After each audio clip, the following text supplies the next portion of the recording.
안녕하세요. 금요사건 파일 디바제시카입니다. 2019년 4월 18일 아침, 부산 남구 대연동 다세대 주택에 살던 주민 A씨는 출근을 준비하던 중입니다. 좀만 더 늦으면 교통체증에 걸릴 것 같아서 서둘러 1층 주차장으로 내려갔죠. 그리고 거기 세워진 자신의 아반떼 차량으로 걸어가는데 순간 A씨는 쎄한 느낌을 받았습니다. 차 밑으로 검붉은 액체가 흘러나오고 있더라고요. 이게 뭐야? 엔진 오일이 샜나? 싶어서 가까이 다가가서 고개를 숙인 채 차량 아래를 들여다본 순간 주저앉고 말았습니다. 피투성이가 된 젊은 여성의 얼굴과 맞닥뜨린 거예요. 아무런 미동도 없거든요. 이미 사망한 거라는 게 본능적으로 느껴졌죠. A씨는 서둘러 신고 전화를 걸었습니다. 여보세요? 119죠? 웬 여자가 자동차 아래 깔려 있어요. 죽은 것 같아요. 머지않아 구급대와 경찰이 출동했습니다. 이른 아침, 주택가 차량 밑에서 발견된 여성의 시신. 일대가 술렁거렸어요. 주민들은 불안감을 감출 수 없었고요. 곧 폴리스 라인이 다 쳐지고 수사가 시작되는데 사망한 여성의 목에서 강한 힘으로 졸린 흔적이 나옵니다. 추후 병원에서 판단한 사인 역시 경부 압박으로 인한 질식사였습니다. 하지만 유독 눈에 띄는 게 하나 있었죠. 바로 얼굴에 나 있는 상처입니다. 이 여성의 얼굴이 피범벅이 되어 있었어요. 근데 이게 누군가 여러 차례 얼굴을 발로 밟아서 짓뭉개지면서 생긴 거였죠. 그렇게 많은 피가 흘렀고 이게 바닥으로 흐르면서 그 차 밑에서 발견된 겁니다. 자, 그럼 이 정도로 봐서 범인이 피해자에게 상당히 깊은 원한을 가지고 있는 게 아닌가 생각할 수 있죠. 그게 아니라면 목을 조른 것도 모자라서 굳이 얼굴을 발로 뭉갤 필요가 있었을까요? 이상한 점은 이뿐만이 아닙니다. 애초에 이 시신 유기 장소 역시 좀 일반적이지 않습니다. 만약 계획살인을 한 거라면 사람들이 오가는 주택가 한가운데 그것도 차 밑에다가 시신을 유기했다? 이러면 금세 발각되게 뻔하잖아요. 그러니까 이게 일반적인 살인에선 사실 보기 힘든 패턴이에요. 그럼 우발적인 살인이라는 걸까요? 일단 경찰은 여성의 신원을 확인했습니다. 시신은 옷을 전부 입고 있었고요. 성폭행의 흔적은 없었어요. 하지만 신원을 알만한 어떤 소지품이 나오지 않는 겁니다. 이상한 게 외출복 차림이었는데도 불구하고 가방도 없고 휴대폰도 없어요. 여기서 경찰은 범인이 여성의 물건들을 훔쳐서 도주했을 거라고 추정했죠. 즉, 이 주근이는 인근에 거주하는 주민으로 지난밤 귀갓길에 강도를 만나서 봉변을 당했을 가능성이 높아 보여요. 잠시 후 지문 감식을 통해 신원이 드러나게 되죠. 예상대로 피해자는 가까운 근처 원룸에 거주하던 21살의 여대생 P씨였습니다. 자, 이제 그녀가 무슨 일을 당했는지 알아내야 합니다. 불행 중 다행으로 이 주택가 곳곳에 CCTV가 많이 설치되어 있었는데요. 경찰은 일대 모든 CCTV 다 입수해서 화면 분석에 들어갔죠. 그리고 머지않아 수상한 남성이 눈에 들어옵니다. 이 시신이 발견되기 약 1시간 전인 새벽 6시 13분, 어슬렁거리는 남자가 골목길에 나타나요. 그리고 그가 곧장 한 일이 이 시신이 유기되어 있는 주차장의 아반떼 차량, 이 문제의 차량 앞에 딱 서더니 허리를 숙여서 아래를 들여다보는 겁니다. 이건 분명 그 밑에 시신이 있다는 걸 알고 이러는 거죠. 경찰은 서둘러서 다른 CCTV 분석을 했고 그가 어디서 왔고 이후에 어디로 갔는지 막 동선을 확보하게 됐어요. 자, 그러면서 소름 끼치는 증거가 추가로 포착되죠. 새벽 4시 13분, 그러니까 그 전 타이밍인데 귀가를 하고 있던 피해자 P씨 뒤로 집요하게 쫓는 이 남성의 모습이 또다시 찍혀있는 겁니다. 근데 안타깝게도 그 후로 둘의 모습은 사각지대로 사라졌고요. 그러다가 다시 남성이 30분 후에 화면에 나타납니다. 새벽 4시 42분이에요. 이때 남성의 손에는 아까 그 피해자가 메고 있던 핸드백이 들려 있었죠. 그리고 유유히 왔던 길로 돌아가는데요. 자, 이걸 해석해보면 그 CCTV에 비어있던 30분의 시간 동안 그가 살인과 시신 유기까지 모든 범행을 저질렀다는 가설이 세워집니다. 또 이 남자가 유력한 용의자라는 게 기정사실화되죠. 경찰은 인상착의를 토대로 탐문수사에 들어갔어요.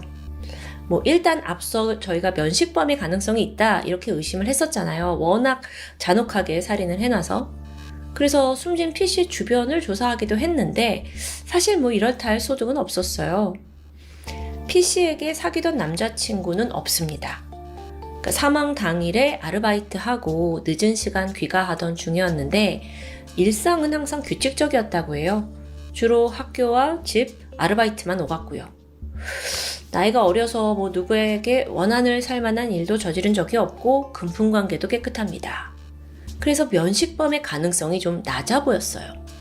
이후 경찰은 시신이 발견된 동네를 중심으로 일대를 샅샅이 뒤지면서 수사를 이어갑니다. 그러던 중 현장에서 약 400m가량 떨어진 곳에 살던 한 남성을 주목하게 돼요. 그 CCTV에 나온 남성과 키와 몸집, 체형이 아주 흡사한 거예요.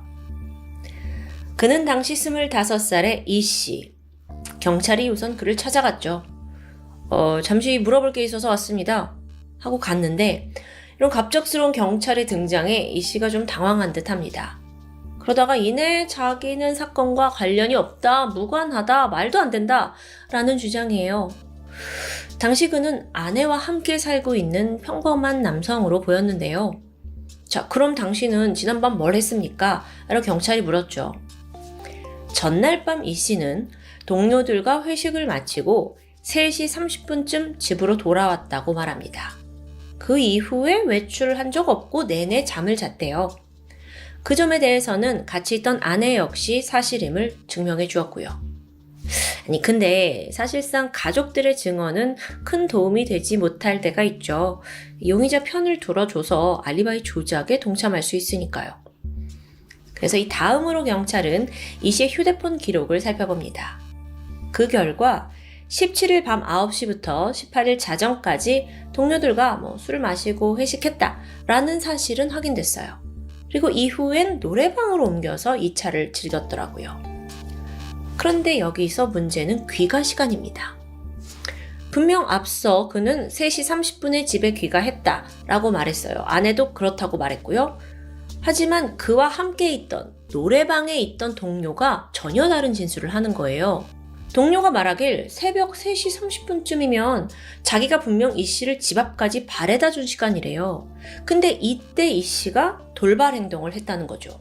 뭐였냐면 나는 이 호프집에서 딱 맥주 한 잔만 더 하고 가고 싶다. 그러니까 너 먼저 가라 라고 했대요. 그래서 동료는 집 앞까지 왔지만 이 씨가 집에 딱 들어가는 걸 보지 못한 채 먼저 떠났고요. 어라? 그럼 이거는 아까 이 씨 부부의 진술과 좀 어긋나죠. 물론 이 씨가 동료한테 말만 그렇게 하고 그냥 집으로 갔을 수도 있습니다.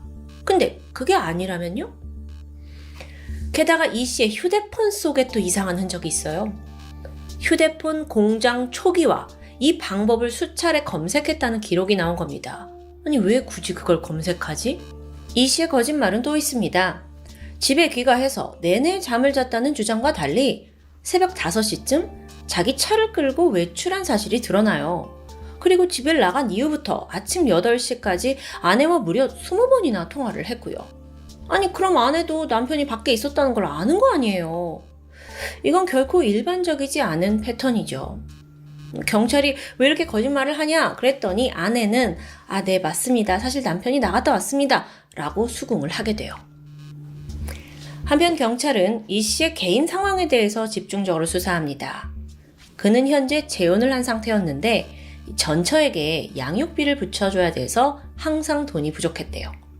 택시비나 술값도 없어서 상습적으로 외상을 했고요. 사건 당일 노래방 갔었잖아요. 그 노래방에서도 외상을 한 신세였죠. 그러다가 경찰 눈에 이력 하나가 딱 들어오는데 과거 핸드폰 대리점에서 근무? 이게 뭘 의미할까요? 자, 이 씨는 평소 돈이 없어요. 근데 그날따라 핸드폰 초기화 방법을 검색했죠. 그래서 경찰이 이걸 토대로 이 씨가 피해자의 휴대폰을 훔쳐서 초기화시켜서 판매하려고 한 게 아닌가라고 생각하게 됩니다. 돈을 목적한 거죠. 자, 그런데 피해자 P씨는 대학생이었어요. 그러다 보니까 사실 소지품 중에 사실상 뭐 값이 나갈 만한 건 휴대폰이 유일합니다. 그리고 현재 없어진 상태이고요. 결정적으로 사건 발생 후 또 이 씨가 검색한 목록들도 심상치 않아요. 여대생 사체 유기, 살인, 심신미약으로 인한 살인 미수, 목졸라 살해한 경우. 아니, 누가 이런 걸 검색합니까?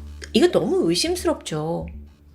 심지어 그는 특수 강도와 절도를 포함한 전과 사범입니다.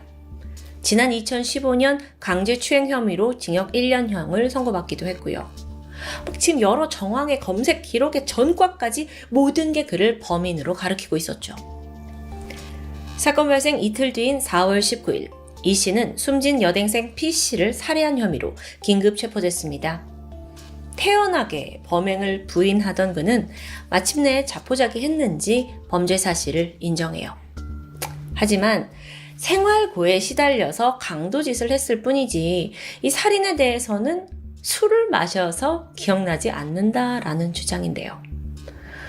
증거물은 결코 거짓말을 하지 않죠. 경찰이 그의 집을 수색하자 피 묻은 바지가 나왔습니다. 국과수에 넘겼죠. 그랬더니 여기서 그 여대생 P씨의 혈흔과 일치한다라는 결과를 얻게 돼요. 끝내 이 씨는 강도살인 혐의로 기소됐죠. 자, 하지만 그는 쉽게 물러나지 않습니다. 난 술에 취했고 심신미약 상태였다. 이걸 계속 강조하는 거예요. 근데 또 여기서 이 씨랑 그날 밤 함께 회식을 했던 동료들 있잖아요. 그 동료들이 근데 걔 그날 그렇게 많이 안 취했는데? 라고 딱 증언을 해주게 되죠. 또 추가로 확보된 CCTV를 좀 살펴보게 되는데 여기서 이 씨가 보인 행동이 아주 가관입니다. 자, 애초에 강도짓을 하려고 한 게 목적이잖아요. 그래서 그 피해자 P씨 외에도 이전부터 다른 여성들을 막 기웃거리면서 뒤쫓다 실패하는 장면까지 담겨 있어요. 그러다 마침 알바 끝내고 퇴근하던 여대생 P씨가 눈에 들어왔고요. 그날 그녀는 집에 가기 전에 편의점에 들려서 물건을 샀습니다. 그리고 이때부터 범인이 그녀를 계속 지켜보고 있어요. 소름 돋죠. 뒤를 밟았습니다. 그러다 새벽 4시 17분 인적이 드문 장소에 이르자 범행을 시도해요. P씨의 목을 낚아챈 뒤 앞뒤로 꺾어서 그대로 기절시켰죠. 이후 가까운 주차장으로 끌고 가서 얼굴을 짓밟으며 무자비한 폭행을 저지릅니다. 앞서 경찰이 이게 원한이 아니면 이 정도일까라고 싶었는데 너무 심해요. 이건 정말. P씨는 결국 많은 피를 흘리면서 사망합니다. 여기서 애초에 금품이 목적이었는데 왜 이렇게 잔혹하게까지 살인을 했는지는 좀 이해가 힘들어요. 어쨌든 이후 그는 이 시신을 어찌할까 생각을 하다가 일단 딱 보이는 주차된 그 아반떼 차량 밑으로 밀어 넣은 겁니다. 그리고 핸드백만 뺏어서 그냥 도주했죠.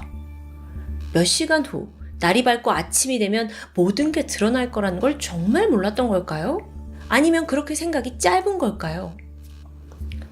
여기서 한 가지 미심쩍은 부분이 남아 있습니다.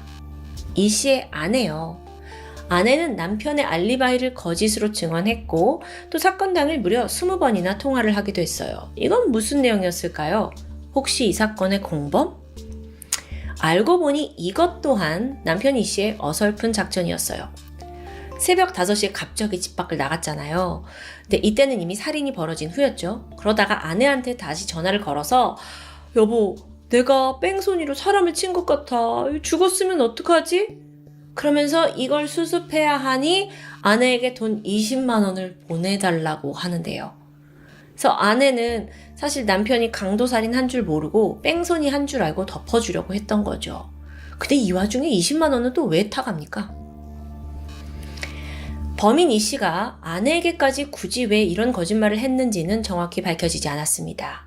뭐가 됐든 이 인간이 굉장히 충동적이고 깊은 생각하지 않고 치밀한 범죄 따위는 저지를 만한 인물이 아니라는 건 확실해 보이죠.